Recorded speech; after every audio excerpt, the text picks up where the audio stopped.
بسم اللہ الرحمن الرحیم۔ اردو ایکسپریس کے سامعین السلام علیکم۔ یہ کہانی ہے ایک بہادر شہزادے کی۔ پرانے زمانے کی بات ہے کہ ملک شام کا ایک بادشاہ تھا جس کا نام خیام تھا۔ اس کی ایک ہی بیٹی تھی جس کا نام ماروک تھا۔ بادشاہ اپنی بیٹی ماروک سے بہت پیار کرتا تھا۔ شہزادی ماروک خوبصورت ہونے کے ساتھ ساتھ بہت ذہین بھی تھی۔ ہمسائے ملک کے شہزادے اس سے شادی کرنا چاہتے تھے، مگر شہزادی ماروک نے یہ شرط رکھ دی کہ وہ صرف اس نوجوان سے شادی کرے گی جو کہ نہ صرف خوبصورت ہو بلکہ بے حد بہادر بھی ہو۔ اس نے کئی شہزادوں کا امتحان لیا لیکن وہ سب ناکام ہو گئے کیونکہ وہ سب ڈرپوک تھے۔ اسی طرح ایک شہزادہ سیر کرتا ہوا شام کی طرف آ نکلا۔ اس نے لوگوں سے شہزادی کی شہرت اور شرائط سنی تو پکا ارادہ کر لیا کہ وہ شہزادی سے ہی شادی کرے گا۔ اس دوران اس کی ملاقات ایک نجومی سے ہوئی جس نے اسے بتایا کہ شہزادی کو حاصل کرنے کے لیے اسے 3 چیزوں کی ضرورت پڑے گی۔ ایک جادو کی دوربین جس کے ذریعے وہ بہت دور تک دیکھ سکتا، دوسرا جادو کا قالین جس پر بیٹھ کر وہ اڑ سکتا ہو، اور تیسرا تیر کمان جس کا نشانہ کبھی خطا نہ ہو۔ شہزادے نے پوچھا کہ اسے یہ تینوں چیزیں کہاں سے ملیں گی، تو نجومی نے بتایا کہ ایک بوڑھا سوداگر ان چیزوں کا مالک ہے۔ وہ بہت دور کسی پرانے محل کے کھنڈرات میں رہتا ہے۔ شہزادہ یہ سن کر اس سوداگر کی تلاش میں نکل پڑا۔ لمبے سفر طے کیے، شہروں اور جنگلوں سے گزرتا رہا۔ اس نے کئی پہاڑوں کو بھی عبور کیا مگر اسے بوڑھا سوداگر نہ ملا۔ کئی لوگوں نے شہزادے کو دھوکہ دینے کی کوشش کی مگر وہ کسی کے فریب میں نہ آیا۔ تھکا ہارا شہزادہ ایک دن سستانے کے لیے ایک درخت کے نیچے بیٹھا۔ وہ اتنا تھکا ہوا تھا کہ لیٹتے ہی اس کی آنکھ لگ گئی۔ نیند کی وادی میں پہنچتے ہی اس نے خواب میں دیکھا کہ ایک بزرگ اسے جگا رہے ہیں کہ اٹھو شہزادے، منزل قریب ہے، اٹھو اور مشرق کی جانب اس جنگل کو پار کرتے ہی تم ایک پرانے محل میں پہنچ جاؤ گے جہاں بوڑھا سوداگر تمہارا انتظار کر رہا ہے۔ بس پھر کیا تھا، شہزادہ ایک دم ہڑبڑا کر اٹھ بیٹھا اور اسی طرف چل پڑا۔ چلتے چلتے 3 روز گزر گئے۔ چوتھے روز صبح سویرے اسے کھنڈر نما ایک محل کا مینار نظر آیا جو اس کی منزل کا پتہ بتا رہا تھا۔ خوشی کے مارے اس کے تھکے ہوئے چہرے پر رونق آ گئی اور اس کے قدم تیز ہو گئے۔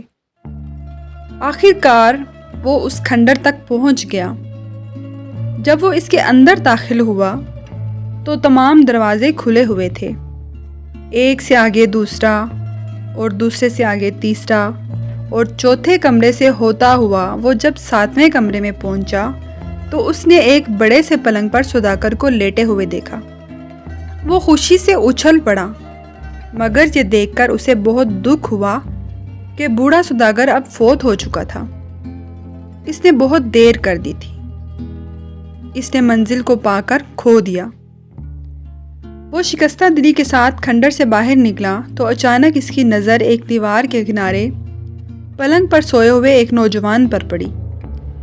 اس نے نوجوان کو اٹھایا تو پتہ چلا کہ وہ سوداگر کا بیٹا علی ہے۔ اس نے اسے بتایا کہ وہ اپنے باپ کی وصیت پوری کرنے کے لیے یہاں مقیم ہے۔ اس کے باپ نے کہا تھا کہ ایک دن ایک شہزادہ ان چیزوں کی تلاش کرتا ہوا ادھر آئے گا، لہٰذا تم یہ تینوں چیزیں اسے دے دینا۔ یہ کہہ کر علی نے تینوں چیزیں شہزادہ حسن کے حوالے کر دی۔ شہزادہ بہت رحم دل تھا، وہ علی کو تنہا نہیں چھوڑنا چاہتا تھا، اس لیے علی کو اپنے ساتھ قالین پر بٹھا لیا اور دونوں قالین پر سوار ہو کر اڑتے ہوئے شام کی طرف روانہ ہوئے۔ جب وہ بادشاہ کے محل کے سامنے پہنچے تو شہزادے نے دوربین سے محل کے اندر کی طرف دیکھا۔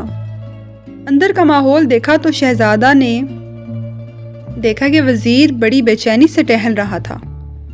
شہزادے نے قالین کو وہیں اترنے کا حکم دیا اور وزیر کی بے چینی کا سبب پوچھنے اندر چلا گیا۔ اس سے پوچھنے پر شہزادے کو پتہ چلا کہ شہزادی بہت بیمار ہے۔ اسے کسی جادوگرنی نے جادو کے ذریعے سلا دیا تھا۔ شہزادے نے فوری دوربین کے ذریعے دیکھا کہ ایک بوڑھی جادوگرنی ایک اونچے برج پر بیٹھی محل کی طرف دیکھ رہی تھی۔